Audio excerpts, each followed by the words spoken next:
Bismillahirrahmanirrahim. Kita langsung mulai aja ya acaranya, teman-teman. Assalamualaikum warahmatullahi wabarakatuh. Waalaikumsalam warahmatullahi wabarakatuh.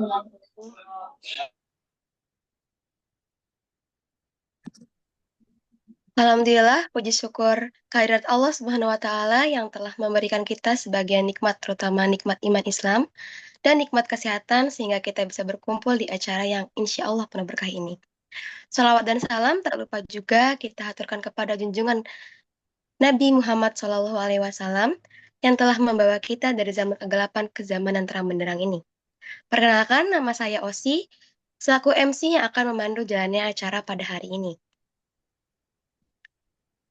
Saya selaku MC mengucapkan selamat datang di acara Roadshow Kemuslimahan kolaborasi FSLDK dan SKMI dalam acara keputrian yang bertema Mengimani Takdir Buruk dan Baik, Syukur Tiada Henti, Sabar Tak Berhenti. Selanjutnya, izinkan saya membacakan susunan acara pada hari ini.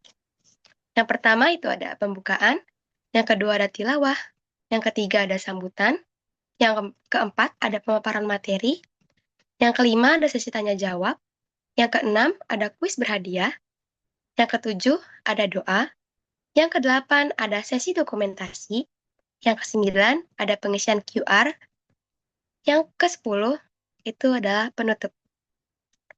Kalau begitu, agar acara ini semakin berkah, marilah kita buka acara pada hari ini dengan membaca basmalah bersama-sama. Bismillahirrahmanirrahim. Selanjutnya, pembacaan ayat suci Al-Quran yang akan dibacakan oleh Kaila Aura Fitria. Kepada Uhti Kaila, kami persilahkan. Baik, terima kasih Osi. A'udzu billahi minasyaitonir rajim. Wa 'indahu mafatihul ghaibi la ya'lamuha illa hu wa ya'lamu ma fil barri wal bahri wa ma tasqutu min waraqatin illa ya'lamuha wa la habbatin fi dhulumatil ardh ولا حبة في ظلمات الأرض ولا رطب ولا يابس إلا في كتاب مبين وهو الذي يتوفاكم بالليل ويعلم ما جرحتم بالنهار ثم يبعثكم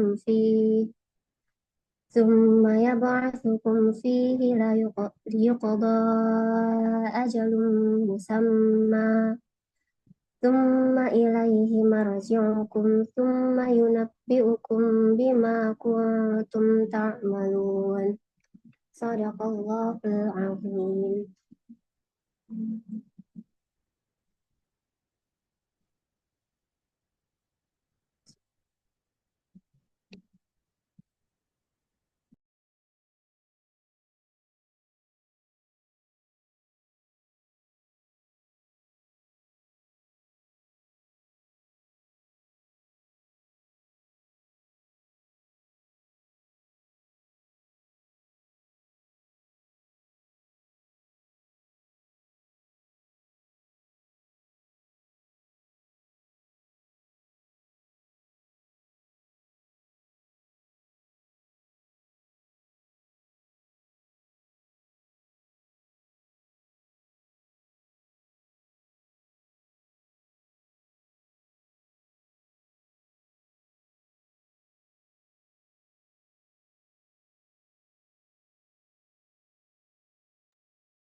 Maaf, tadi lupa on mic ya, teman-teman.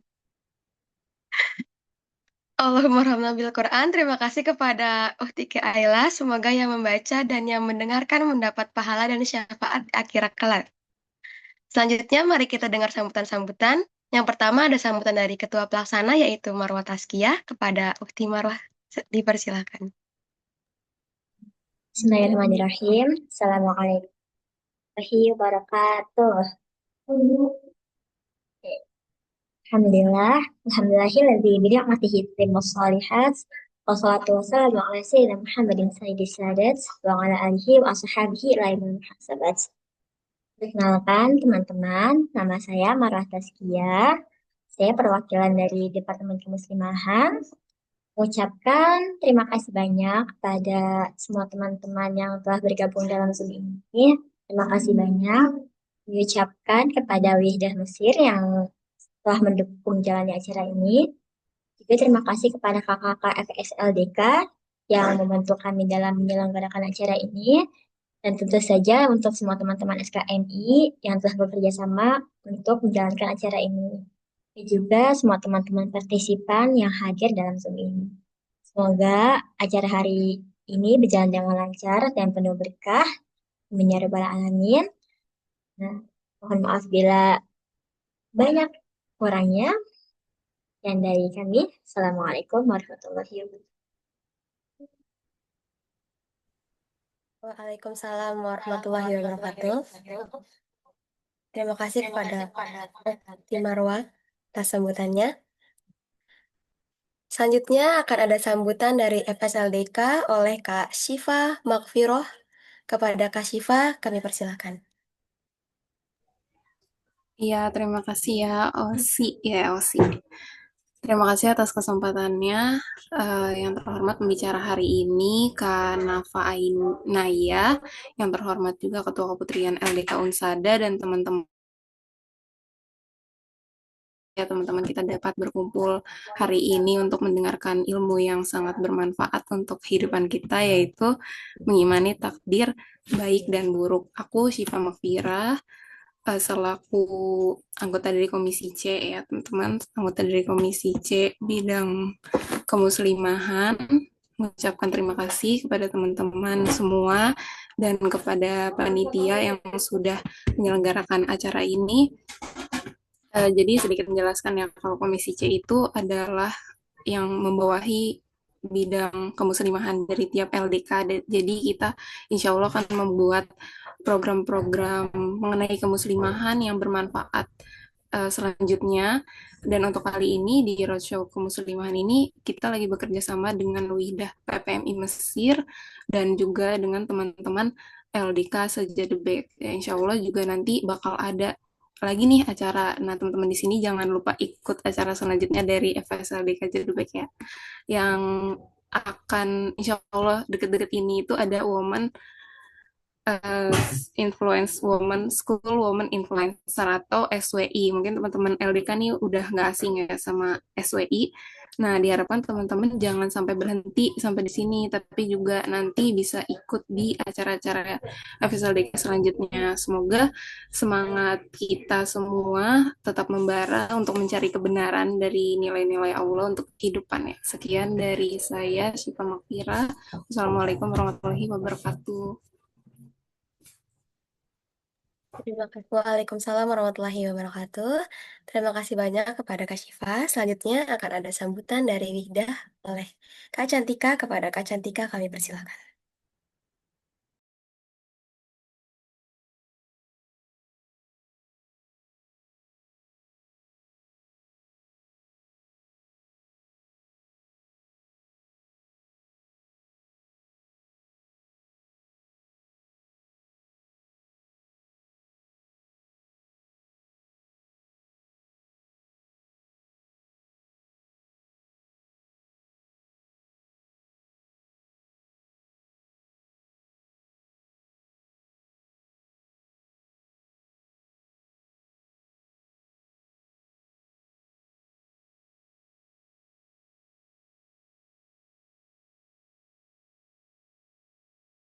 Mungkin kita lanjut aja karena sepertinya Kak Cantikanya belum hadir atau mungkin berhalangan.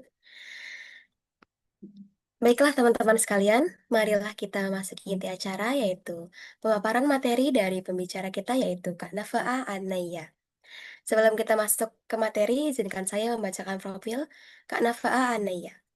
Kak Nafa'a merupakan mahasiswi Universitas Al-Azhar Kairo, Mesir yang meraih predikat mumtaz di tahun pertamanya dan juga merupakan runner-up Like of Azariyat 2025. Tak hanya berfokus pada bidang akademik, Kak Nafa'a juga giat hadir pada komunitas kajian dan literasi serta mengasah soft skill seperti public speaking. Yang karena itulah Kak Nafa'a bisa hadir membersamai kita pada hari ini. Baiklah, kalau begitu, mari kita sapa Kak Nafaah. Assalamualaikum, Kak Nafaah. Waalaikumsalam. Aman suaranya? Aman, Kak? Alhamdulillah. Oke. Kak Nafaah gimana nih? Sehat gak nih? Alhamdulillah. Ya, kakak Alhamdulillah. MC sehat juga.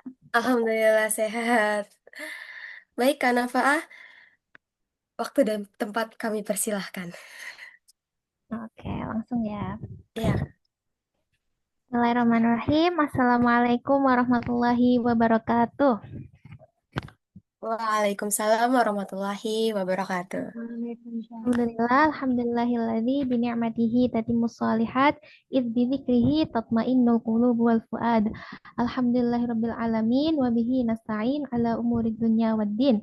Wassalatu wassalamu ala asyrafil anbiya'i wal mursalin wa ala alihi wa ashabihi ajma'in amma ba'du.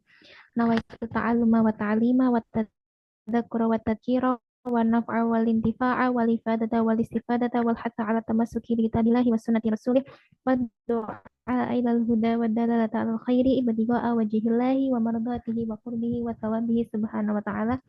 Rabbi shrah li sadri wa yassir li amri wa hlul 'uqdatam min lisani yafqahu qawli, amma ba'du. Alhamdulillahirabbil alamin. Halo teman-teman semuanya, selamat siang waktu Indonesia ya. Semoga Allah curahkan rahmat, hidayah, dan inayahnya kepada kita semua, kepada teman-teman untuk selalu produktif dan selalu menjadi pribadi yang lebih baik setiap harinya. Mungkin tadi udah perkenalan singkat ya dari MC. Mungkin kita kenalan lagi nih biar agak akrab lagi. Kenalin teman-teman, nama aku Naya. Biasanya dipanggil anak AA. Alhamdulillah, sekarang Allah lagi kasih kesempatan aku untuk berkuliah di Universitas Al-Azhar. Sekarang baru menyelesaikan di tahun kedua. Mungkin kalau di Indo lebih akrab semester 4 gitu ya. Gitu. Terus beberapa waktu lalu itu jadi ceritanya ikut meramaikan ajang Light of Azariyat yang diadakan oleh Bida PPMI Mesir.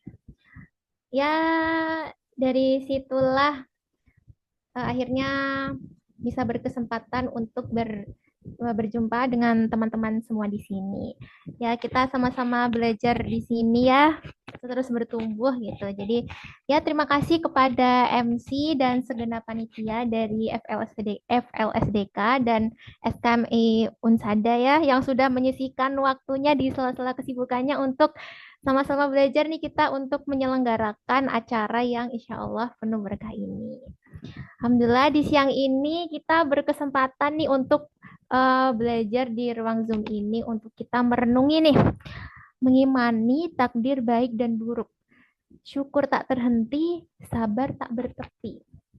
Teman-teman pernah nggak sih ngerencanain sesuatu udah sebaik mungkin? Kayak mau ngerencanain vacation kemana, mau naik apa, terus mau menginap di mana.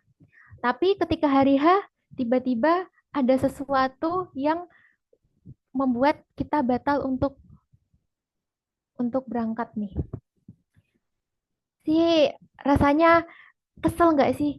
Iya Allah, aku udah effort loh merencanakan dengan sesempurna mungkin. Kenapa sih tiba-tiba nggak bisa terlaksana sesuai dengan yang aku inginkan? Nah, padahal kan Allah bilang sendiri ya, qala rabbukum ud'uni astajib lakum. Berdoalah kalian, aku pasti akan mengijabah doa-doa kalian gitu. Terus kenapa Allah kok kadang tidak mengabulkan apa yang kita inginkan gitu? Oke, teman-teman, kita punya akal, kita punya perasaan, kita dianugerahi dengan hal itu, dan darinya kita bisa menghayalkan, kita bisa membuat rencana di akal kita untuk aku mau begini, aku mau begitu. Tapi kita bisa mengimajinasikan sesuka kita, tapi ACC-nya nih tetap di tangan Allah, ya kan? Dan kita suka suka lupa tentang hal itu. Mungkin bisa di next. Nah, kenapa sih? Kenapa sih semua yang terjadi tidak seperti yang aku rencanakan? Kan udah capek ya kita rencanain semuanya, ternyata ternyata takdir berkata lain. Kenapa sih takdir harus berkata lain? Next. Oke. Dalam Al-Quran Allah udah banyak banget menyinggung ya tentang takdir ini. Salah satunya ayat ini nih. Qul la yusibana illa ma kataballahu lana huwa maulana wa 'alallahi falyatawakkalul mu'minun. BTW ini maaf ya, ini artinya belum belum komplit di situ. Katakanlah tidaklah mungkin ada sesuatu yang menimpa kamu, menimpa kita, kecuali sesuatu itu tuh sudah Allah tetapkan bahwa itu tuh emang emang akan terjadi kepada kita gitu. Wa maulana wa 'alallahi falyatawakkalul mu'minun. Nah, kepada Allah lah orang-orang yang mukmin ini bertawakal gitu. Jadi kenapa sih? Nah, kan tadi kita bilang Rabbukum ud'uni astajib lakum. Kok Allah tidak mengijabah sesuai dengan apa yang kita inginkan gitu. Nah, konsep dari mengijabah dari kadarnya manusia dengan kadarnya Allah itu sangat berbeda ya teman-teman. Kita sebagai manusia nih kita ada hawa nafsu gitu. Jadi kita suka nggak sih kalau kalau berdoa tuh kita berdoa kepada sesuatu yang kita inginkan, tapi kita lupa tentang sesuatu yang kita butuhkan gitu. Kayak misalnya berdoa nih, ya Allah ya Allah aku pengen kaya. Enak nggak sih kalau kaya? Kayak kita udah nggak usah mikirin hal-hal pusing, apalagi di ekonomi Indonesia. Kita bisa fokus nih ke hal-hal lain. Kita bisa fokus belajar misalnya. Nah, next.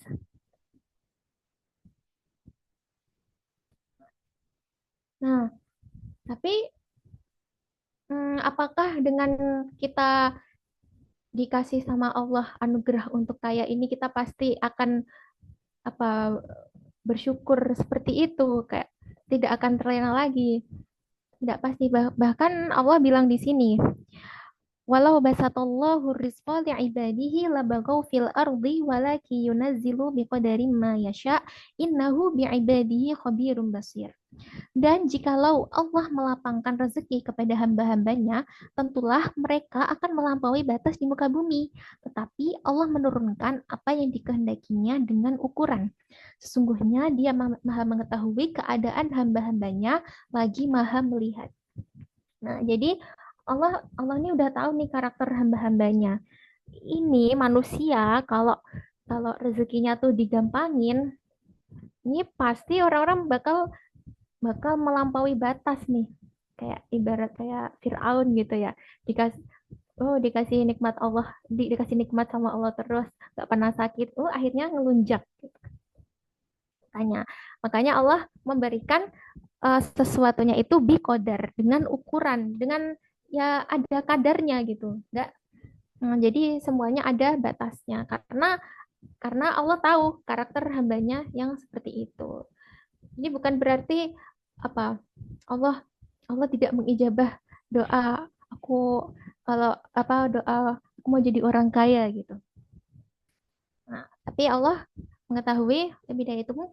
Bukan berarti Allah tidak mengijabah, tapi Allah mengijabah hal dengan hal lain yang sebenarnya lebih kita butuhkan. Dan mungkin kita nggak sadari akan hal itu. Mungkin bukan berarti Allah mengabulkan dikasih duit segepok dari langit gitu. Tapi bisa dalam bentuk kesehatan. Kesehatan nih nikmat kedua yang paling paling tinggi nih di kehidupan manusia setelah iman. Nah, kayak ibarat Allah bilang gini, ini hambaku, kalau kalau aku kasih duit tapi dia malah sakit-sakitan, dia malah nggak bisa menikmati hidupnya gitu. Ini ya udah, nikmat sehat lebih lebih baik untuk dia daripada daripada uang yang dia inginkan. Dia lebih butuh kepada kesehatan, kan, jadi aku kasih aja kesehatan. Dan nikmat kesehatan ini rasa-rasanya nikmat yang paling sering kita salah satu nikmat yang paling sering kita abaikan, ya kita lupakan gitu. Kalau sehat itu senikmat itu. Oke, next. Oke, kita ngomong iman kepada takdir. Ya, kita kita tahu ya teman-teman, kalau rukun iman itu yang nomor 6 itu adalah beriman kepada takdir, entah itu baik maupun buruk. Ya, itu artinya kita meyakini bahwa semua hal yang terjadi, baik menyenangkan maupun menyakitkan, itu adalah semuanya itu adalah ketentuan Allah.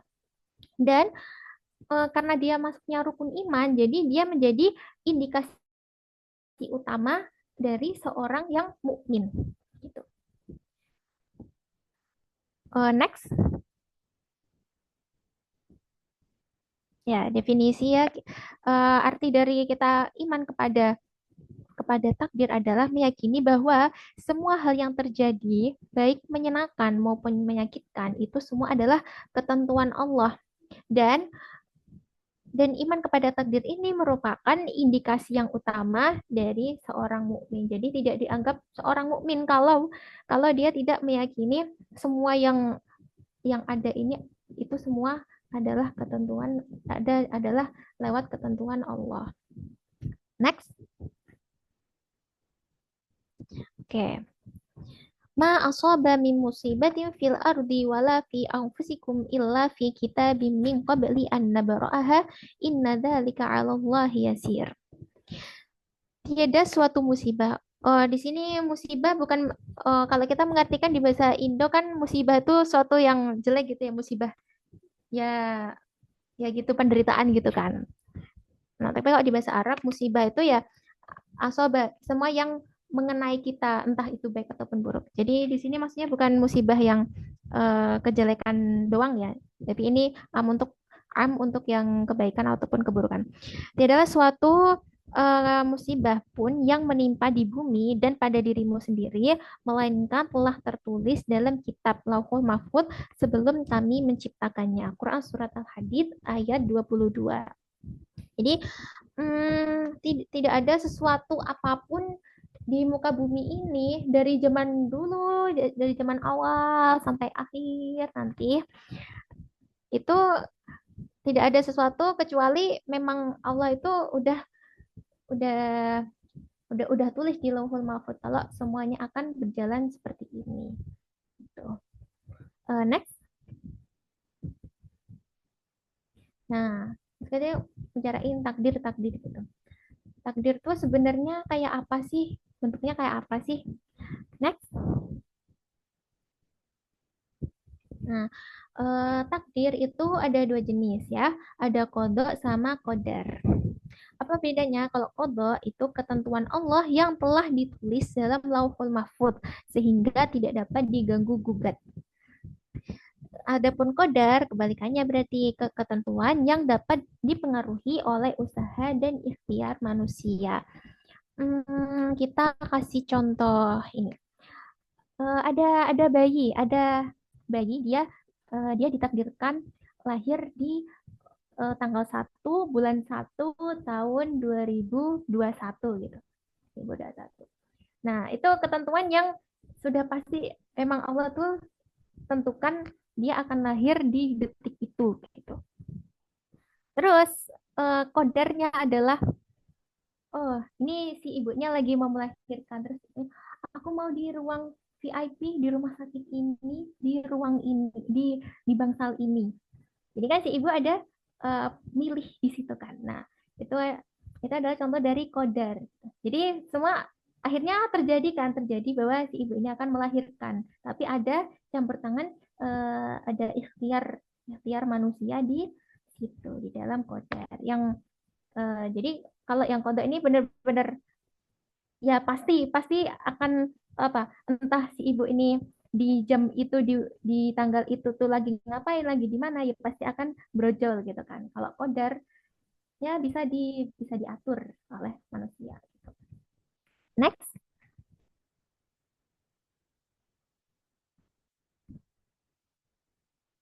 Next. Oke. Terus kenapa sih kita harus mengimani terhadap takdir gitu? Ya, hmm, kadang ya kita agak ada rasa kesel gitu kan. Yang oke lah kalau takdir itu ternyata sesuai dengan apa yang kita harapkan. Tapi kalau takdir tidak sesuai yang kita harapkan, kita harus tetap beriman. Kenapa sih? Karena dengan percaya kepada takdir Allah, kita menisbahkan karunia yang ada bahwa oh ini semua ada karena Allah. Kayak eh, kita berhasil melalui hari ini dengan sukses, dengan berjalan lancar.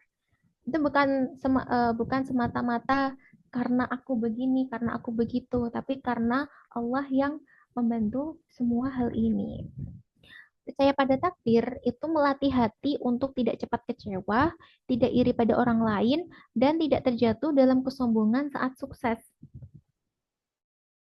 Ya, jadi ketika suatu hal yang kita canang-canangkan tidak sesuai dengan akhirnya tidak sesuai dengan apa yang kita harapkan pada awalnya, kita tidak cepat kecewa. Ah, ini semua gagal karena aku. Nah, pada akhirnya semua itu ACC-nya dari Allah. Pasti semua ada hikmahnya, ya kan? Hidup menjadi tenang karena kita sadari bahwa semua itu ada hikmahnya. Ya, terus next kita syukur tiada henti. Ketika kita mendapatkan kenikmatan lagi hoki kita ya kita senang, tapi jangan lupa untuk selalu bersyukur tanpa ada henti-hentinya. Next. Nah, apa sih yang terlintas di pikiran kita ketika mendengar kata syukur? Syukur tuh kayak apa sih? Next. Ketika mendengar kata syukur, yang terlintas di pikiran kita pasti langsung adalah mengucap alhamdulillah. Syukur, ya alhamdulillah gitu kan, kayak refleks gitu kan. Nah, namun sebenarnya makna syukur itu jauh lebih luas daripada itu. Apa tuh makna dari syukur? Next. Nah, syukur itu, nah kita nggak mungkin kan tiba-tiba ada sesuatu kita langsung bersyukur, ada benda jatuh di depan kita langsung alhamdulillah. Tidak sesingkat itu, ada step-stepnya nih. Yang pertama adalah menyadari dalam hati bahwa kenikmatan ini semuanya dari Allah. Ini enggak sih? Contohnya nih, dalam konteks takdir ya, kayak lagi merenung, tiba-tiba, iya ya, kita nih bernafas, kita nggak ini loh, nggak request loh. Ya Allah menggerakkan semua ini, kita tidur tetap bisa bernafas, denyut jantung tetap berdetak gitu. Wah, keren ya Allah, baik banget ya Allah. Ada kesadaran dalam diri kita. Atau misalnya kita lagi ngopi nih misalnya, lagi ngopi, tiba-tiba merenung, kok bisa ya kopi ini kayak kopi yang dari perkebunan, gula yang dari kebun tebu, terus gelas yang dari pengrajin, terus ada air panas itu dari dipanasin pakai gas.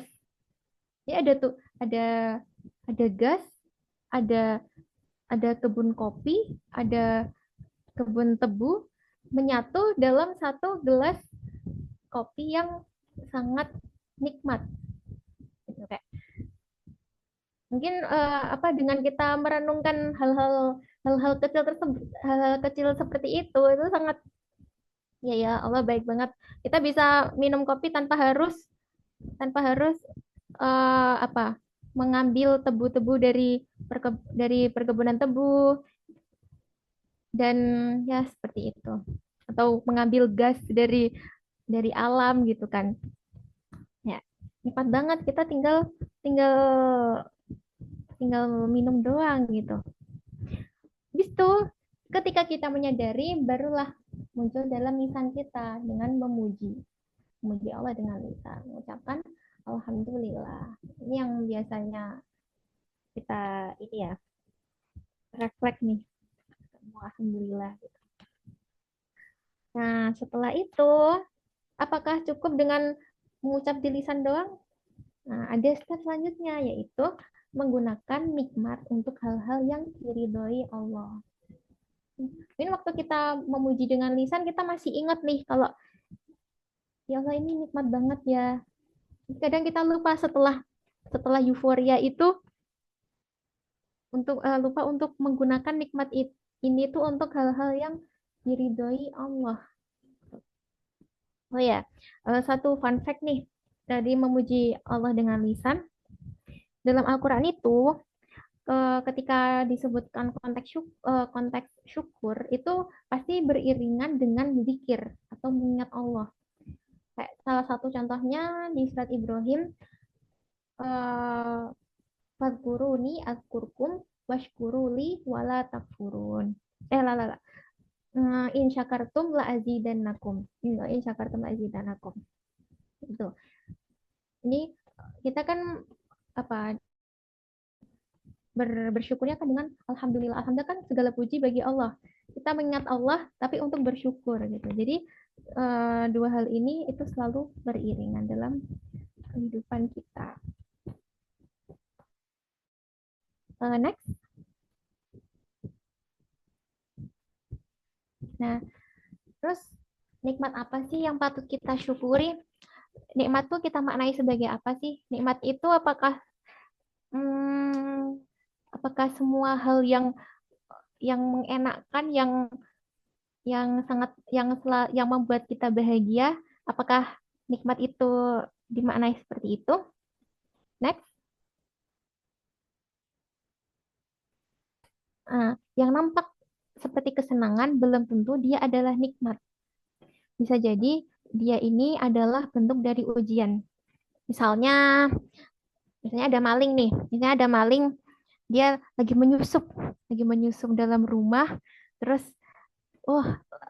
lancar nih aksinya, dia bisa keluar membawa barangnya. Nah, berarti kan semuanya berjalan lancar. Nah, apakah ini nikmat? Kita harus mengkategorikan nikmat sebagai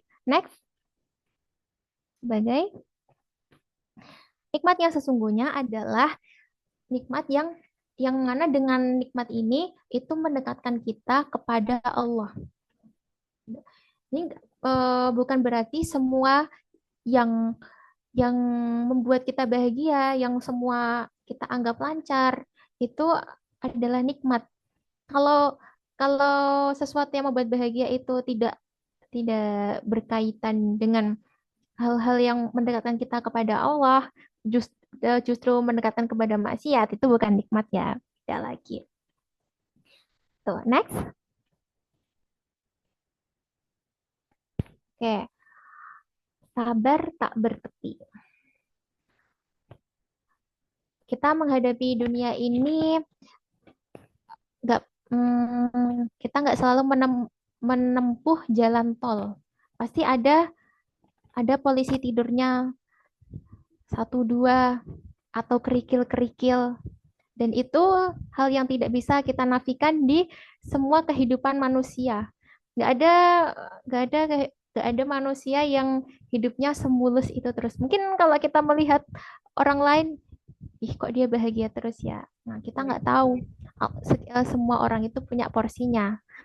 Semua orang punya porsinya, tergantung kita melihat sisi yang dia tunjukkan itu yang mana gitu.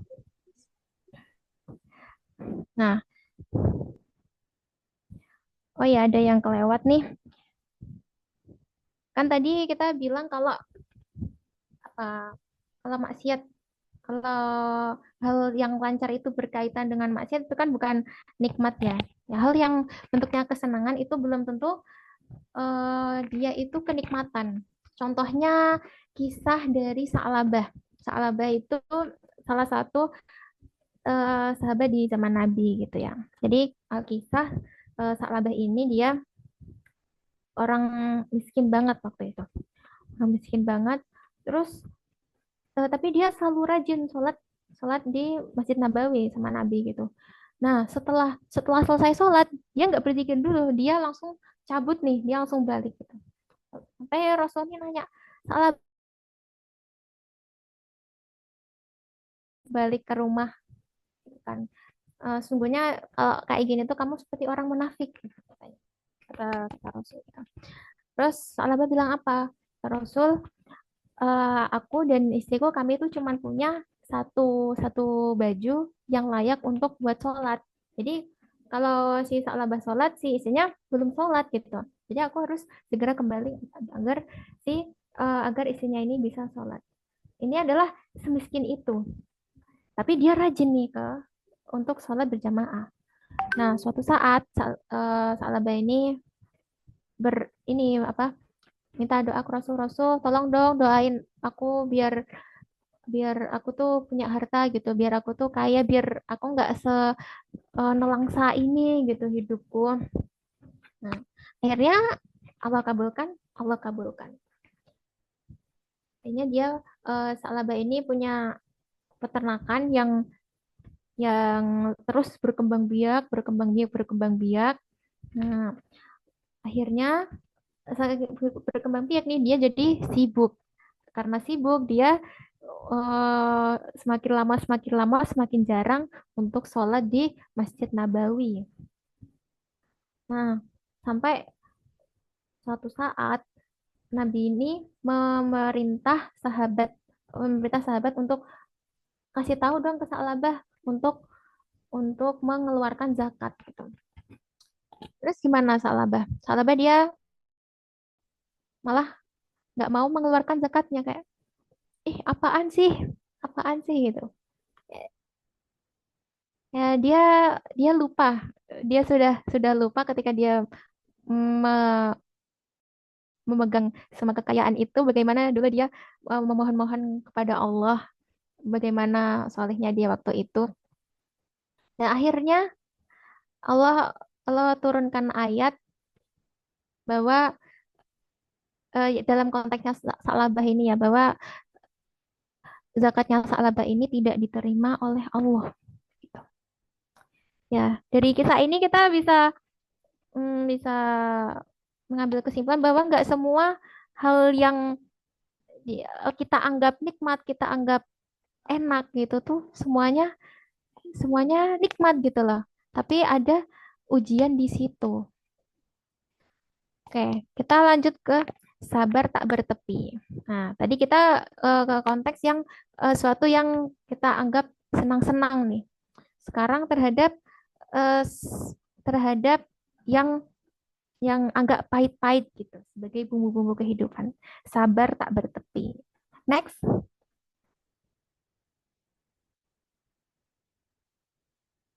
Next. Ya, oke. Nah, ada sebuah untayan nih dari Ali bin Abi Thalib. Ini bukan call-nya Rasul ya, ini call-nya Ali bin Abi Thalib. Jadi peran peran sabar dalam iman itu seperti kepala pada jasad. Tidak ada jasad yang hidup tanpa kepala, sebagaimana tidak ada iman bagi orang yang tidak bersabar.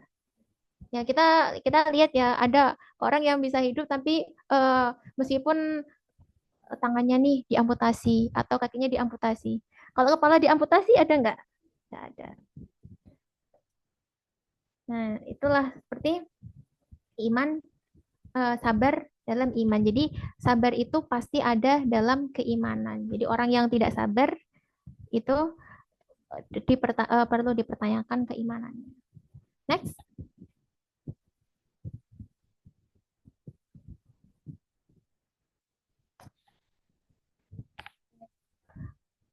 Kenapa sih kita harus sabar gitu? Kenapa harus sabar itu kan capek gitu ya? Kenapa sih kita harus menahan semuanya? Nah, karena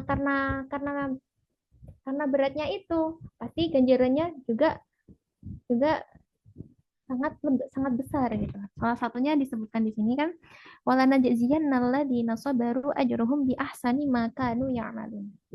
Dan kami akan memberi balasan kepada orang-orang yang sabar dengan balasan yang lebih baik dari apa yang mereka kerjakan. Itu surah An-Nahl ayat 96. Ini kadang kita nggak tahu hikmahnya apa. Tapi bisa aja hikmah itu dicelengin untuk amal kita untuk di akhirat nanti. Gitu. Kita harus terus berhusnudzon. Lanjut. Oke. Nah, sabar itu terdapat pada 3 aspek. Nggak cukup pada satu doang. Ada 3 nih. Yang pertama, sabar dalam ketaatan. Yang kedua, sabar menjauhi maksiat. Dan yang ketiga, sabar atas ujian dan musibah yang dialami. Sabar dalam ketaatan. Misalnya, apa ya? Ya subuh nih. Subuh masih ngantuk. Terus lagi musim hujan, misalnya, dingin banget gitu kan. Tapi tetap berusaha untuk wudhu, untuk menunaikan sholat meskipun berat banget gitu. Nah, itu adalah contoh sabar dalam ketaatan. Terus contoh sabar menjauhi maksiat ya kita tahu lah ya. Terutama di zaman sekarang ini semakin banyak ya maksiat yang merajalela. Ya gimana kita untuk menahan diri untuk tidak sampai terbawa arus. Nah, yang ketiga, sabar atas ujian dan musibah. Nah, kalau kalau sabar dalam ketaatan atau menjauhi maksiat itu kan dalam kudrohnya kita ya, dalam apa ya, dalam kuasanya kita gitu. Ini kita tahu kalau pagi ini dingin, tapi aku harus tetap wudhu untuk sholat subuh gitu. Tapi kalau ujian atau musibah itu kita nggak bisa prediksi, nggak ada angin, nggak ada hujan, tiba-tiba duer gitu di waktu itu juga. Nah, oleh karenanya sabar atas ujian dan musibah ini adalah level tertinggi dari sabar. Kalau dari hadisnya Ibnu Abbas itu kalau kita sabar dalam ketaatan itu kita dinaikkan derajat sebanyak 300 derajat. Kalau sabar menjauhi maksiat itu 600 derajat. Nah, sabar atas ujian dan musibah itu 900 derajat. Banyak ya ganjarannya. Ya, karena ya sepadan dengan seberat apa yang harus dilalui oleh hamba itu. Gitu. Salah satu ayat Quran, Al-Baqarah ayat 155 itu, kami pasti akan menguji kalian dan berikan kabar gembira bagi orang-orang yang sabar. Next. Nah, apa sih hubungan antara iman, syukur, dan sabar gitu? Tadi kita ngomongin iman kepada takdir gitu. Tiba-tiba ke syukur, tiba-tiba ke sabar. Apa sih korelasinya gitu? Next. Next. Nah, dengan kita iman kepada takdir, itu membuat kita menerima kenyataan. Ya udah, kita terima apa yang Allah tentukan. Yang penting selagi kita ini sudah mengusahakan yang terbaik untuk menentukan ranah-ranah takdir itu kan bukan ranahnya kita ya, kita nggak bisa mengubah. Yang bisa kita ubah adalah cara kita untuk menggapai takdir terbaik yang kita inginkan. Dan kita tidak dihisap dari apa hasilnya, tapi dari apa yang kita usahakan, kita jalani untuk mencapai hal tersebut. Lalu syukur. Dengan syukur itu membuat kita menikmati nikmat dengan benar, ya kan? Kalau kita lupa, kalau kita nih dikasih dikasih hidup, hidup tuh masih enak loh. Kita masih dikasih waktu muda nih, masih dikasih waktu muda. Kalau kalau lagi nggak, lagi lupa nih, lagi nggak eling gitu kan. Kalau ini tuh nikmat yang sangat sangat besar gitu ya waktu muda nih. Ya, dihabiskan waktunya itu untuk hal-hal yang tidak bermanfaat gitu. Padahal kalau kita selalu bersyukur, kita selalu ingat, kita akan tidak akan menyia-nyiakan waktu 1 detik pun untuk tidak produktif. Terus sabar. Dengan sabar itu membuat kita bertahan saat diuji. Ya, namanya hidup ya, nggak ada jalan tol. Kita pasti akan menemukan kerikil-kerikil di tengah jalan. Kalau kita nggak punya skill sabar nih, langsunglah bisa runtuh semua. Maka kita harus menyeimbangkan antara ketiga hal ini. Next.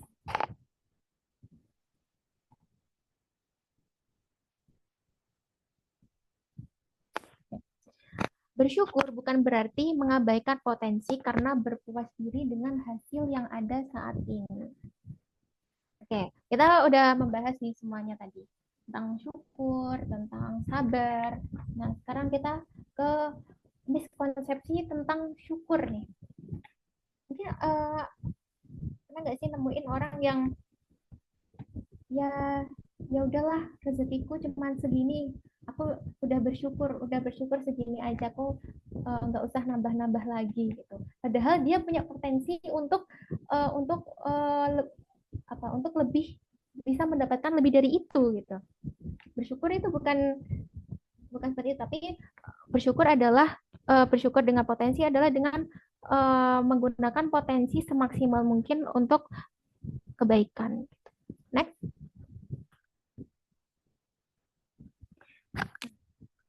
Dan juga miskonsepsi dari sabar nih. Sabar bukan berarti pasrah tanpa usaha. Kayak misal apa ya? Misal apa ya? Dibully gitu misalnya, dibully. Orang dibully terus nggak nggak balas, nggak ngasih balasan apa-apa, entah melawan dengan perkataan lah, tapi dengan diam aja, dengan alasan ya udah aku tinggal sabar aja. Nah, itu benar teman-teman. Padahal dalam sabda Rasul, man ra'a minkum munkaran falyughayyirhu biyadihi wa illam yastati' fa bilisanihi wa illam yastati' fa biqalbihi wa huwa adhaful iman. Jadi sabar bukan berarti ya udah kalau ada yang zalim kepada kita, ya udah kita pasrah, kita sabar aja. No, ketika ada bukan berarti seperti itu ya. Ketika ada sesuatu yang zalim, kita harus melawannya gitu.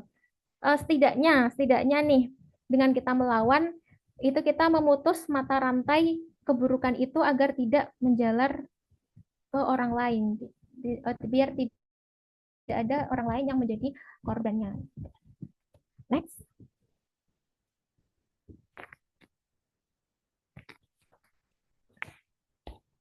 Ya, dengan melawan kita memutus mata rantai kezaliman agar tidak menimpa orang lain. Jadi yang mau aku sampaikan di sini adalah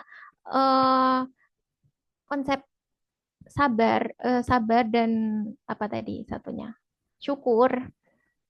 Itu kita harus apa, memilah-milah juga, tidak bisa kita telan mentah-mentah dengan artian tadi. Berarti kalau ada orang jahat ya udah kita sabar aja, kita nggak usah laporin, kita nggak usah lawan gitu. Enggak. Jadi ada apa, ya miskonsepsi tersebut harus diberantas oleh saat ini. Karena namanya kebaikan harus terus dilestarikan, jangan sampai dikalahkan oleh kejahatan. Next.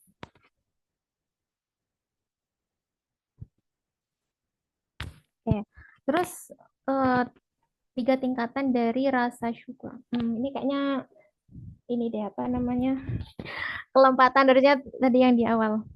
Nah, jadi rasa syukur itu ibarat ini ada cerita nih. Ini dari kitab Ihya Ulumuddin kalau teman-teman tahu kitabnya Imam Ghazali ya. Jadi ibarat nih ada seorang raja yang dia ini mau safar terus di tengah jalan dia si raja ini ngasih kuda ke orang random gitu, satu orang nih. Seneng nggak ini yang dapat nih? Seneng. Tapi senengnya ini karena apa? Senengnya ini karena apa? Ini kita bisa tafsirkan menjadi setidaknya 3 gitu. Yang pertama, mungkin ia bahagia karena dia dikasih kuda. Jadi titik bahagianya itu adalah karena dia dapat hartanya, dia dapat kuda. Jadi eh, semisal semisal dia ini dapat kudanya ini bukan dari raja, tapi dia tiba-tiba dapat di padang pasir gitu. Dia tetap mendapatkan kebahagiaan yang sama gitu. Itu golongan pertama. Yang kedua, mungkin dia akan bahagia karena yang ngasih itu adalah raja. Jadi, wih, raja raja nih yang ngasih ke aku, berarti raja ini sangat peduli ke aku, sangat punya belas kasih, sangat perhatian gitu. Jadi titik kebahagiaannya adalah karena yang ngasih itu adalah raja. Jadi bukan di titik kudanya itu. Jadi meskipun eh, si raja ini ngasih hal-hal yang mungkin kecil gitu, lebih kecil daripada kuda gitu, dia tetap mendapatkan kebahagiaan yang sama. Terus next yang ketiga,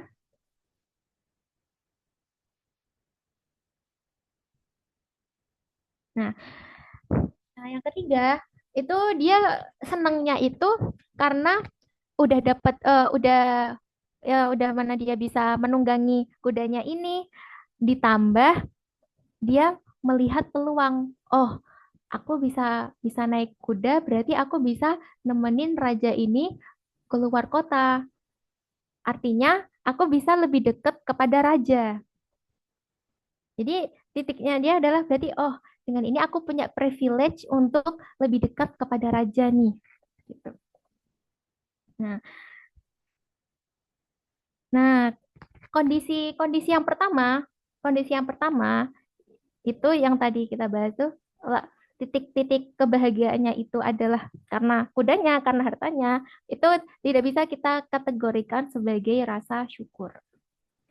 Adapun yang kedua dan yang ketiga, nah itu baru bisa kita masukkan kepada rasa syukur. Karena hakikat dari rasa syukur itu adalah apa? Adalah mengingat kepada zat yang memberikan nikmat tersebut. Nah, terus titik tertingginya nih, yaitu yang nomor 3 pastinya. Karena apa? Dia berarti kemudian seorang hamba atau mereka berupa kemampuannya karena kemampuannya untuk mendekatkan diri kepada Allah yang Maha Tinggi dan bersujud di sisinya serta senantiasa memandang wajahnya. Inilah derajat yang paling tinggi. Nah, lanjut.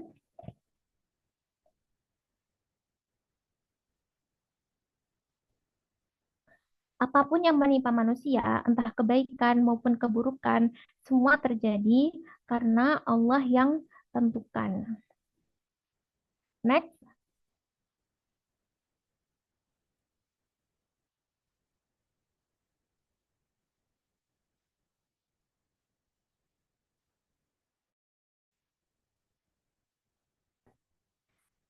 Nah, tugas kita kan semuanya itu ada di tangan Allah ya pokoknya pada pada akhirnya gitu kan. Jadi tugas kita hanya sebatas mengusahakan yang terbaik di setiap langkah untuk menjemput takdir yang terbaik.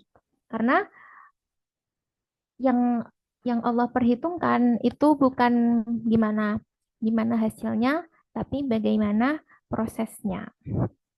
Lanjut. Oke.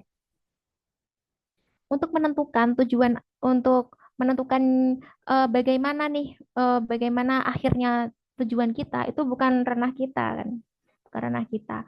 Dan kita juga nggak punya nggak punya apa, nggak punya kekuatan untuk merubah masa lalu atau masa depan. Yang bisa kita ubah adalah masa sekarang, di detik ini, di detik yang selalu kita berjalan ini. Nah, itulah yang ranah yang bisa kita lakukan untuk merubah nasib takdir kita untuk mencapai hal yang terbaik. Keep focus on your step. Wa alaisa lil insani illa ma sa'a. Lanjut. Oh, boleh. Mungkin waktu saya kembalikan ke MC. Masya Allah, jazakillah khairan kasiron kanafa'ah atas materinya. Insya Allah materinya bermanfaat bagi kita semua. Terima kasih kanafa'ah. Baik, selanjutnya kita akan masuk ke sesi tanya jawab. Bagi teman-teman yang mau bertanya, boleh raise hand atau ketik di kolom komentar. Mau sekalian on mic juga kami persilahkan.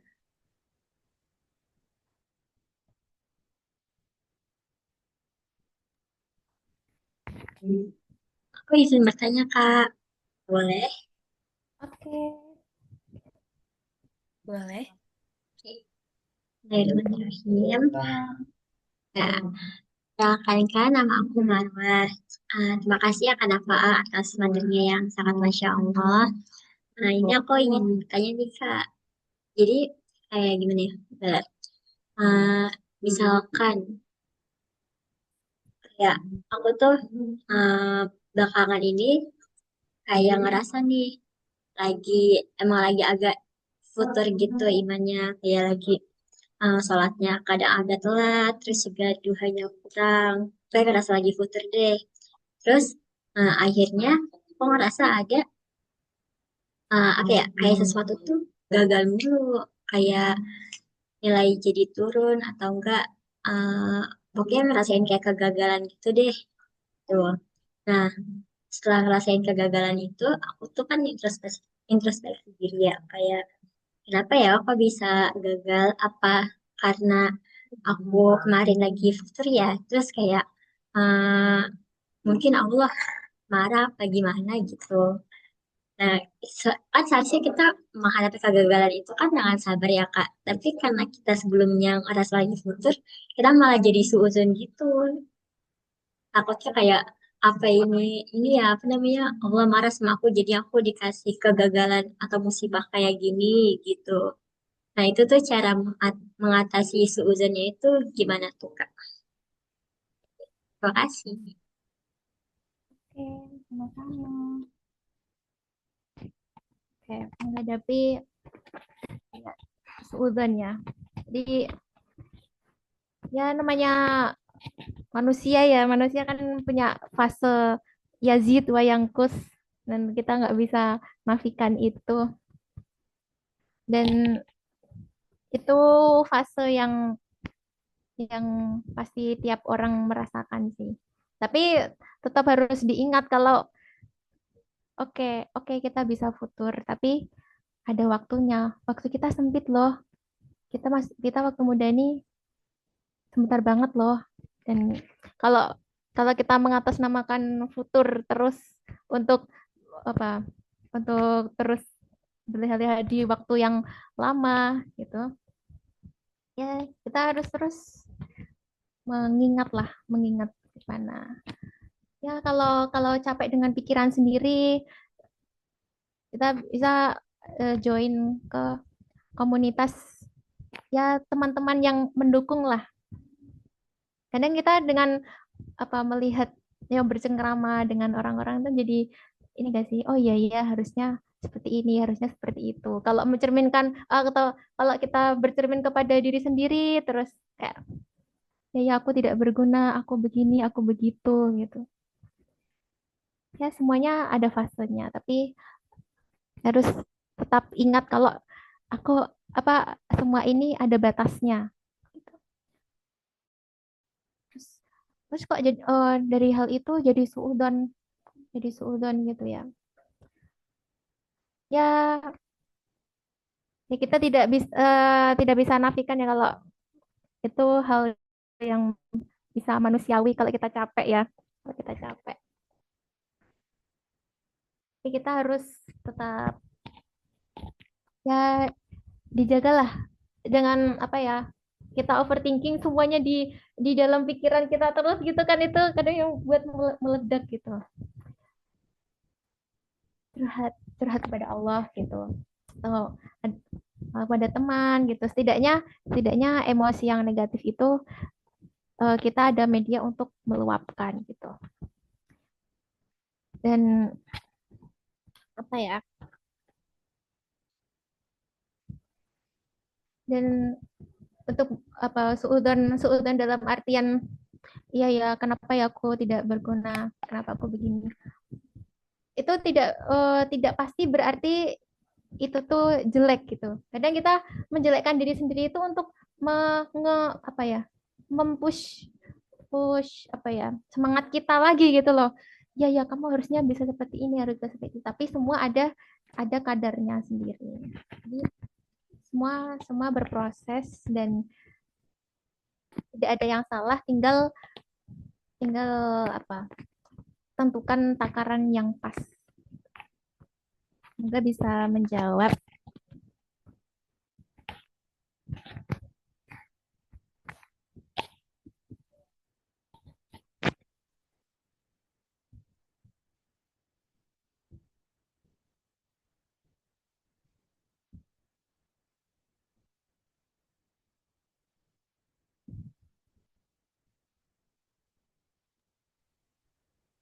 Baik, terima kasih Kanafa atas jawabannya dan Marwa atas ya atas pertanyaannya. Mungkin teman-teman ada yang mau bertanya lagi?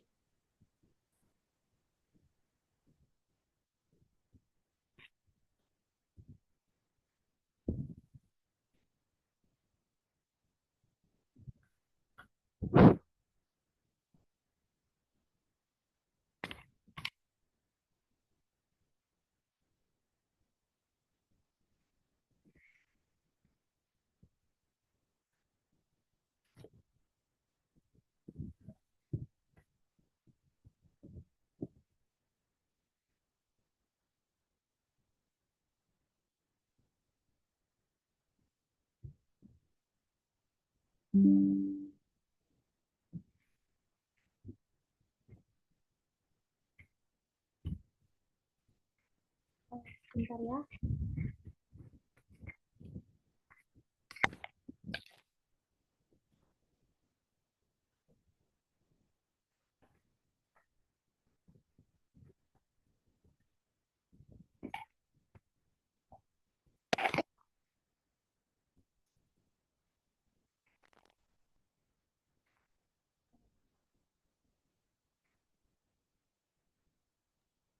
Baik, mungkin nggak teman-teman nggak ada yang mau bertanya ya. Oh, ada nih tadi komentar. Aku izin bacakan ya. Izin bertanya ya Kak. Maaf, gak bisa open mic lagi kerja. Oke, nggak apa-apa. Setelah Lebaran Idul Fitri kemarin, saya putus dengan pasangan saya. Yang padahal kita sudah berencana untuk menikah di tahun ini. Namun ternyata dia ghosting. Tidak ada closure sedikit pun. Padahal kita udah 2 tahun dan selama ini saya supply-supply, support, effort mati-matian untuknya. Saya tidak tahu apakah ini takdir baik atau buruk. Sampai saat ini saya masih bersabar untuk menunggu itikat baiknya, tetapi sebenarnya saya juga tidak tahan dan terima saya dibeginikan. Boleh bantu insight, saran dan masukannya Kak. Terima kasih. Nah, itu Kak, boleh minta tolong dijawab, Kak Nafa'ah. Ya, peluk hangat dulu ya untuk kakaknya, pasti ini sangat, ya sebagai orang yang jomblo ya, tapi ya mendengar, ya udah banyak kali lah mendengar cerita-cerita orang-orang yang dalam asmara ini. Bahkan Uma Oki pun kalau kalau di sini kita ada bincang-bincang nih, itu beliau selalu selalu menekankan kalian kalau jatuh cinta nih, cintai dulu diri kamu sendiri. Itu selalu beliau bilang gitu. Jadi sangat sangat tercanang di otak Ana gitu.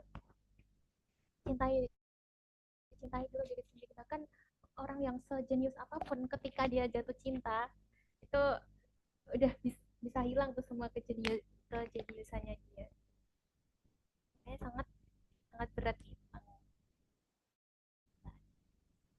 Nah, kalau bentar ya.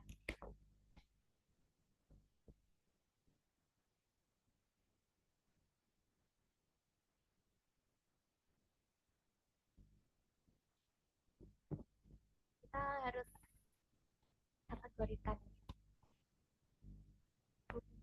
hubungan hubungan pacaran gitu ya, belum menikah, itu bagaimana kita memandangnya gitu, kayak hubungan jenis apa sih yang Allah tidak bolehkan.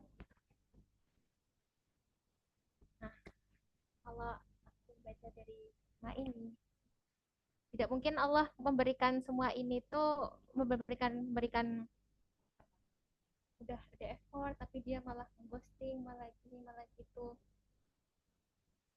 Pasti Allah kasih hikmah, kayak daripada ini kita mungkin kakak bisa apa ya, kita ambil sisi positifnya ya.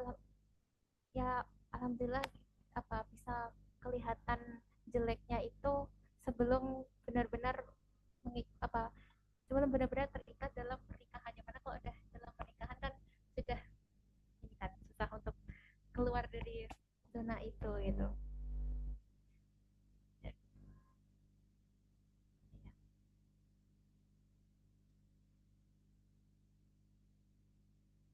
Dan salah satu nasihat Uma Oki juga nih, kita kalau kita sebagai perempuan nih jatuh kalau jatuh cinta itu jangan sampai ngelihatin kalau kita tuh lebih cinta dari dia, kayak secinta itu gitu loh. Ya karena pernah dengar nggak sih kalau cewek tuh cintanya 0 ke 100, kalau cowok dari 100 ke 0 gitu. Jadi ketika si cowok nih tahu kalau si cewek nih dia cinta banget nih sama aku, nggak mungkin dia akan meninggalkan aku. Ketika dia udah di fase itu, ketika sebelum menikah ya, kan semakin turun, semakin turun. Mana kita menjaga hati kita meskipun kita kayak kita mengusahakan hubungan untuk sampai pernikahan gitu ya. Kan kita nggak tahu takdir Allah tuh membawa kita kemana. Apakah yang kita rencanakan bahwa aku akan bahagia dengan dia itu benar-benar memang begitu yang Allah inginkan, atau takdir berkata lain, kan kita tidak tahu ya, kayak yang tadi kita bahas. Jadi jangan benar-benar memberikan hati kita sepenuhnya, kita sebagai cewek apalagi kan, dengan memberikan hati kita sepenuhnya itu ke laki-laki yang belum tentu benar-benar akan menjadi suami kita nanti. Jadi kapan kita jatuh cinta yang sebenarnya adalah ketika kita sudah terikat dalam pernikahan.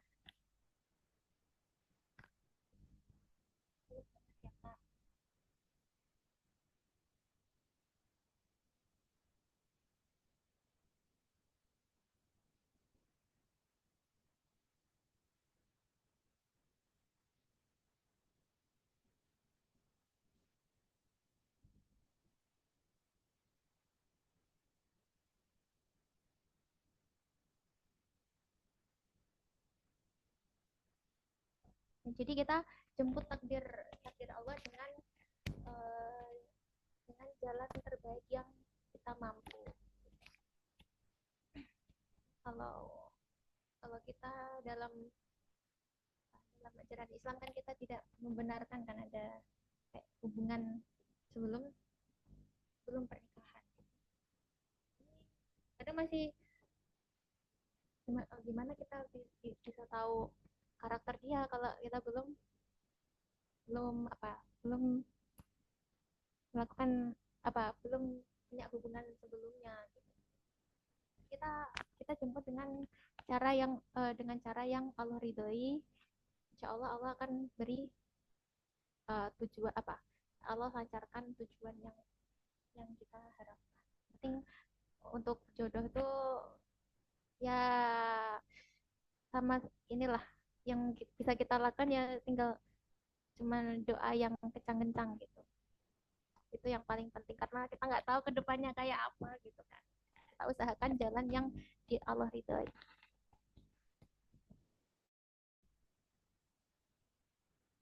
Mungkin sudah sedikit menjawab. Baik, terima kasih Kak Nafaah. Ada pertanyaan lagi nih Kak di komen dari Kak Sabita. Assalamualaikum Kak, saya izin bertanya, bagaimana sebaiknya saya menyikapi rasa belum siap untuk melanjutkan sebuah tugas setelah kegiatan agar tetap bisa merasakan nikmat dan ridho Allah? Boleh minta tolong dijawab Kak Nafaah. Di komen ya.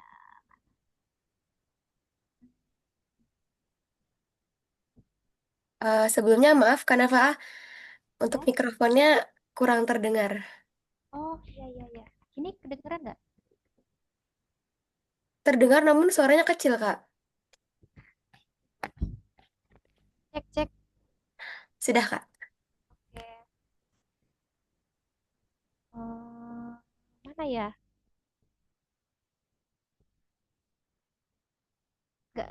Gimana tadi pertanyaannya? Bagaimana sebaiknya saya menyikapi rasa belum siap untuk melanjutkan sebuah tugas setelah kegiatan agar tetap bisa merasakan nikmat dan ridho Allah? Nah, kita harus identifikasi dulu nih kegiatannya ini sifatnya seprimer itukah atau sekunder gitu. Kayak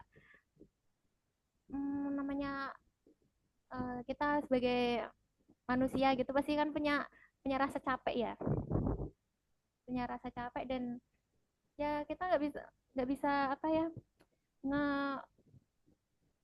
nge- memaksa memaksa badan kita jiwa kita untuk terus gitu ya akan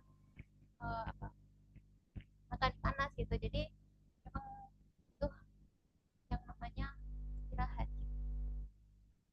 Nah tapi kalau ternyata keadaan memaksa kita untuk terus untuk terus untuk terus berjalan untuk terus berkegiatan gitu. Kita harus mengingat kalau ada ungkapan dunia darul mujahadah warrohatu fil jannah.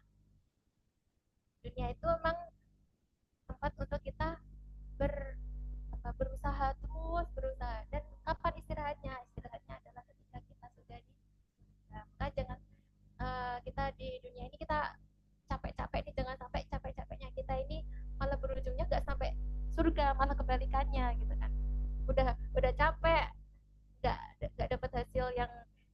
nggak dapat hasil yang maksimal lagi gitu kan. Masih putus-putus nggak ya?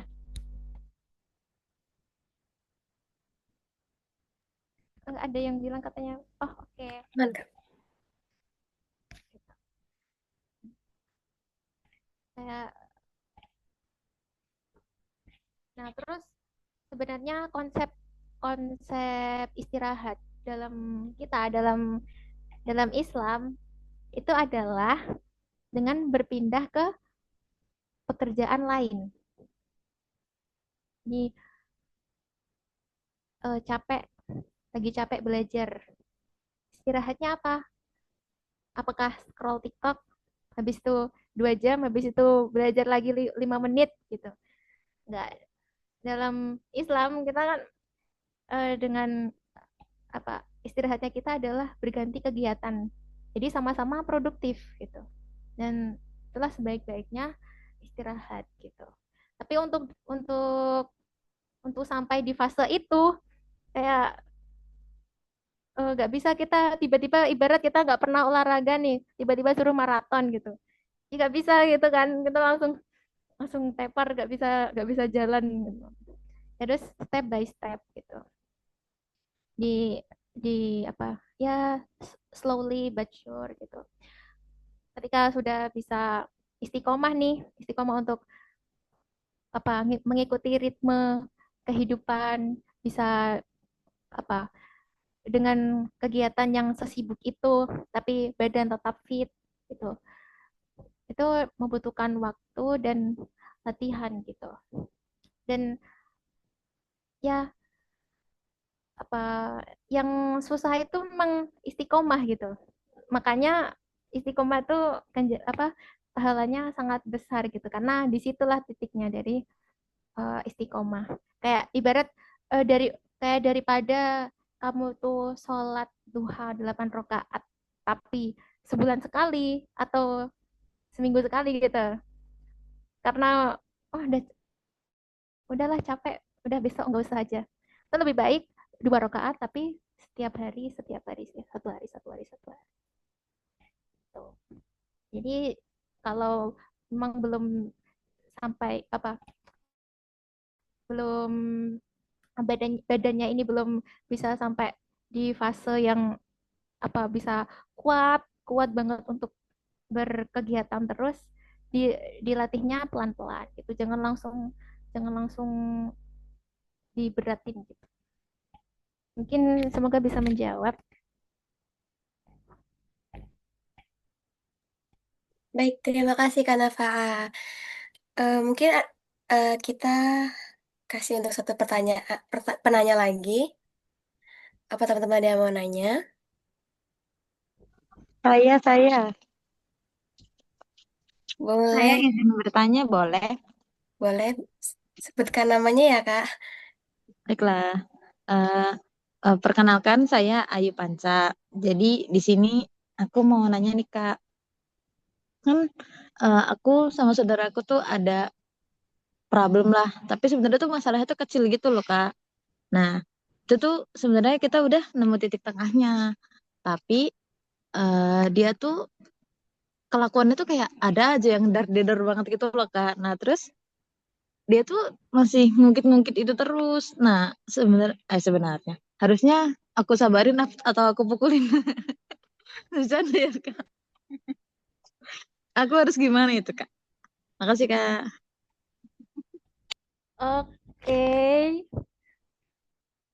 Nah, sebelum kita harus kita apa ini? Sebelum kita ke hukumnya kayak apa, kita lihat dulu nih latar belakangnya. Apa sih yang membuat dia seperti itu? Apa sih yang membuat apa kalian antum sama saudara antum nih selalu bercekcok gitu? Kita identifikasi dulu. Kan kita nggak tahu ya POV kita sebagai orang lain dan POV sebagai dia diri sendiri, mungkin dia merasa apa ya, tidak, aduh apa salah ngomong lagi, ya problem diri sendiri lah, kayak tidak dianggap atau apa iri-irian yang ya biasalah terjadi dalam dalam saudaraan gitu nggak sih.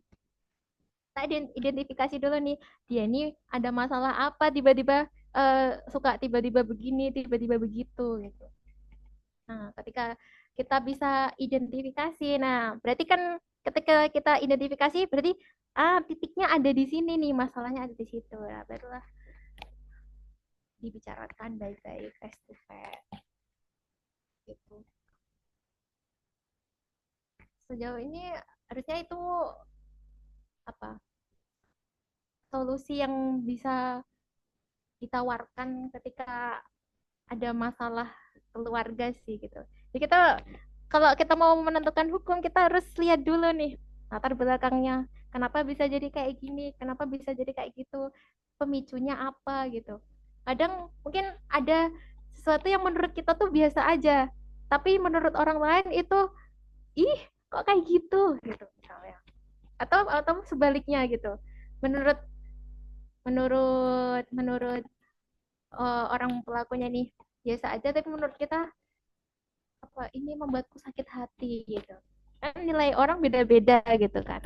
Nah, untuk mengetahui itu harus dengan ngobrol gitu ya. Kita gimana lah kita menjaga um, ukhuwah persaudaraan, karena ya siapa lagi kalau ya naudzubillah orang tua kita sudah nggak ada kan, kita tinggal, kalau kita nggak bersatu dengan saudara nanti gimana gitu nggak sih.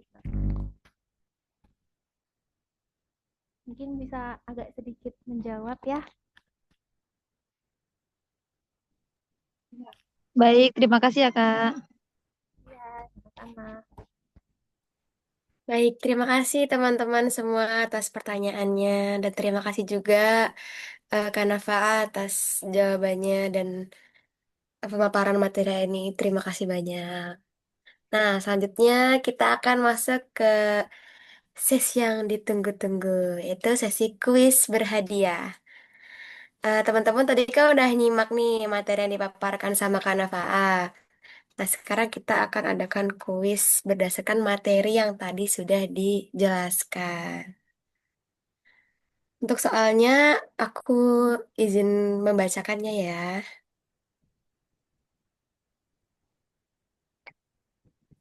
Nah, untuk soal pertama,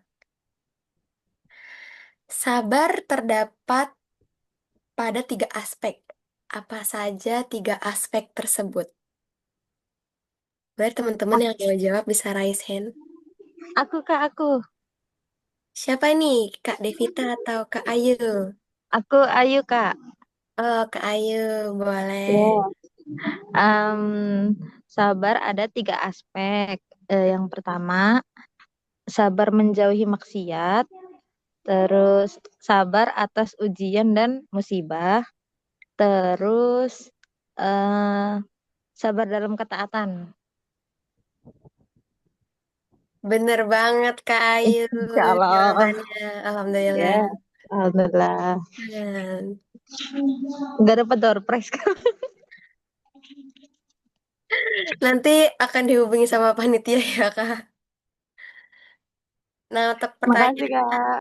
ya, terima kasih juga, Kak Ayu. Untuk pertanyaan kedua, dan kayaknya pertanyaan terakhir, teman-teman. Aku bacain ya. Ada yang bisa menjelaskan kembali hubungan iman, syukur, dan sabar. Buat teman-teman yang tahu, boleh raise hand atau langsung on mic.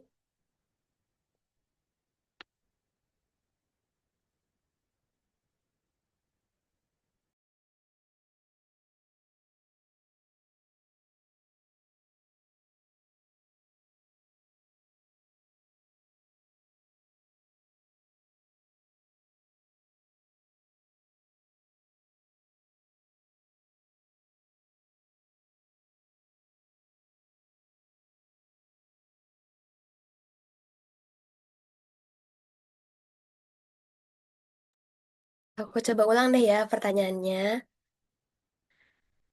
Jelaskan kembali hubungan iman, syukur, dan sabar.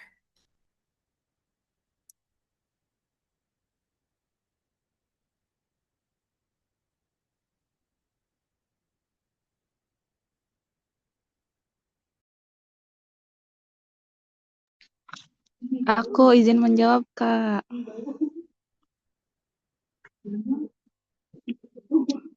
Iya, apa?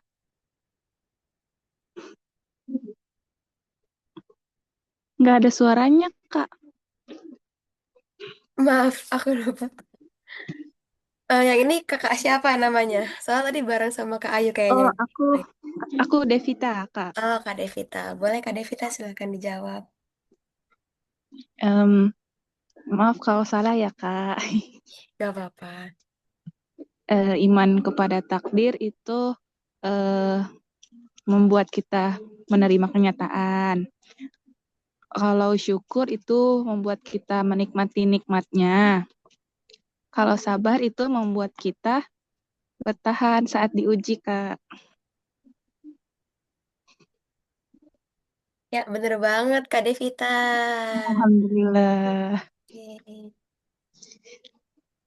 Oke, Ntar terima kasih, dihubungin ya Kak. sama panitia Kak Devita. Oke, Kak. Terima kasih, Kak.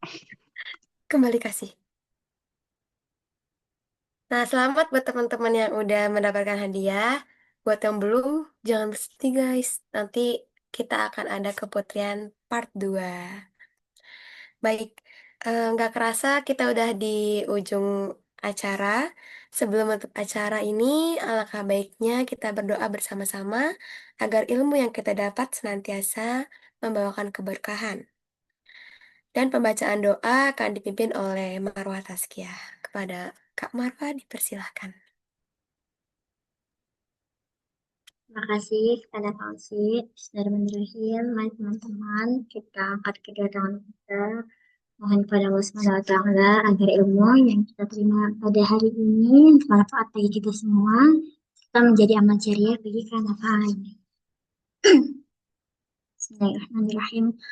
اللهم مالك الملك تؤتي الملك من تشاء وتنزع الملك ممن تشاء وتعز من تشاء وتذل من تشاء بيدك الخير إنك على كل شيء قدير تولج الليل في النهار وتولج النهار في الليل وتخرج الحي من الميت وتخرج الميت من الحي وترزق من تشاء بغير حساب اللهم إنك تعلم أن هذه القلوب اجتمعت على محبتك فالتقت على طاعتك توحدت على دعوتك وتعهدت على نصرة شريعتك وسع اللهم رابطتها وأدم ودها واهدها سبلها واملأها بنورك الذي لا يحبو واشرح صدورها بفيض الإيمان بك وجامل التوكل عليك وأحيها بمعرفتك وأمسها على الشهادة في سبيلك إنك نعم المولى ونعم النصير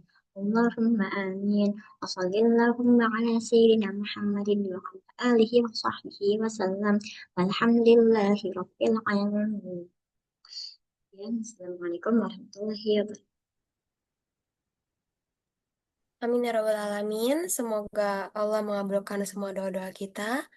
Akhir kata, saya selaku MC mengucapkan terima kasih banyak kepada teman-teman yang sudah hadir pada acara hari ini dan juga kepada teman-teman SKMI yang telah mengadakan acara ini, juga pada kakak-kakak FSLDK yang telah membantu kami dalam menyelenggarakan acara ini. Dan tentu saja kepada kakak-kakak Wihdah Mesir yang telah mendukung jalannya acara ini. Jazakumullah khairan kasiron. Semoga ilmu yang kita dapat membawa berkah bagi diri kita semua dan menjadi amal jariah bagi Kak Nafa'a An-Nayya. Mari kita tutup acara ini dengan membaca hamdalah bersama-sama. Alhamdulillahirrabbilalamin. Serta istighfar sebanyak 3 kali. Astaghfirullahalazim. Astaghfirullahalazim. Astaghfirullahalazim. Dan doa kafaratul majelis. Subhanakallahumma wa bihamdika asyhadu an la ilaha illa anta astaghfiruka wa atubu ilaik. Saya Osi selaku MC pamit undur diri. Mohon maaf bila ada salah kata. Wabillahi taufiq wal hidayah. Wassalamualaikum warahmatullahi wabarakatuh.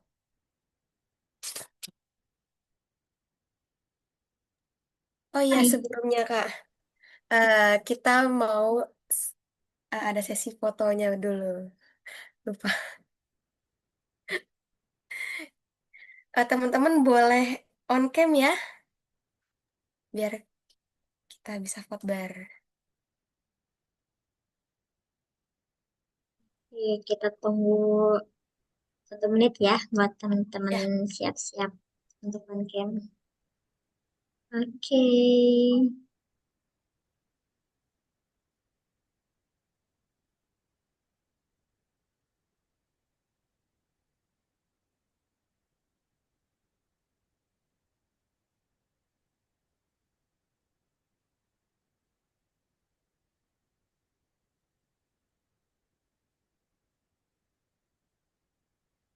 Oke, aku cek ya teman-teman. Jadi sebentar ya.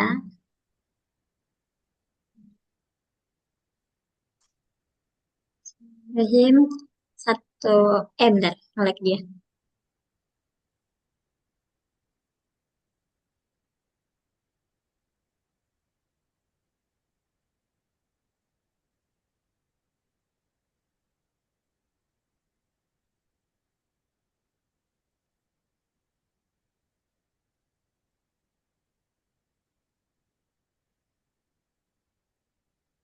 Oke, kita mulai ya.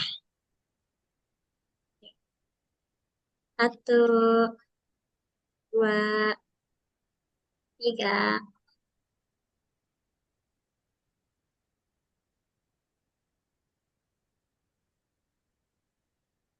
Lagi ya.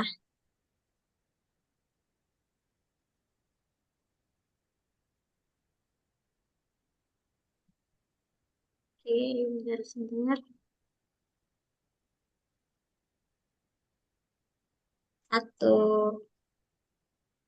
dua, tiga. Oke.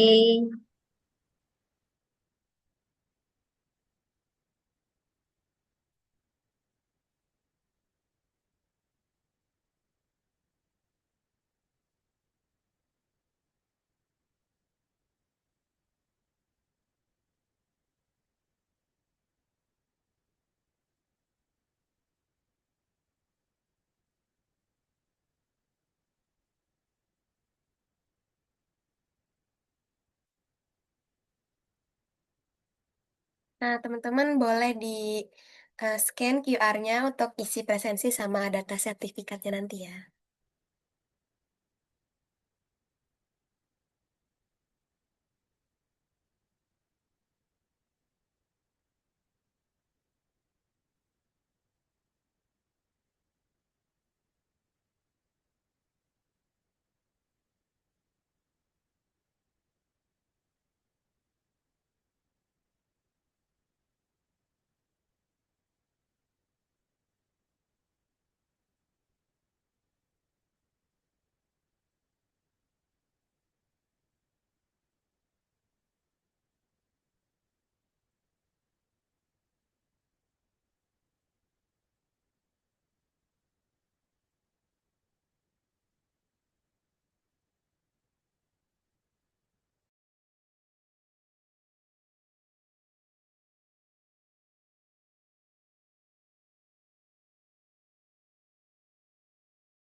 Baik, teman-teman.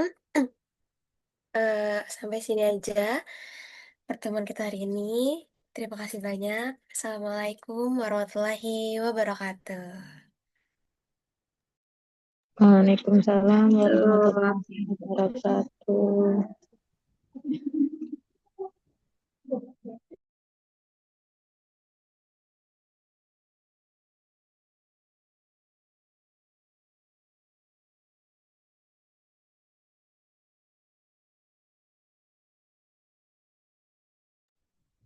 Ya, teman-teman. Ya, makasih banyak ya, Kak.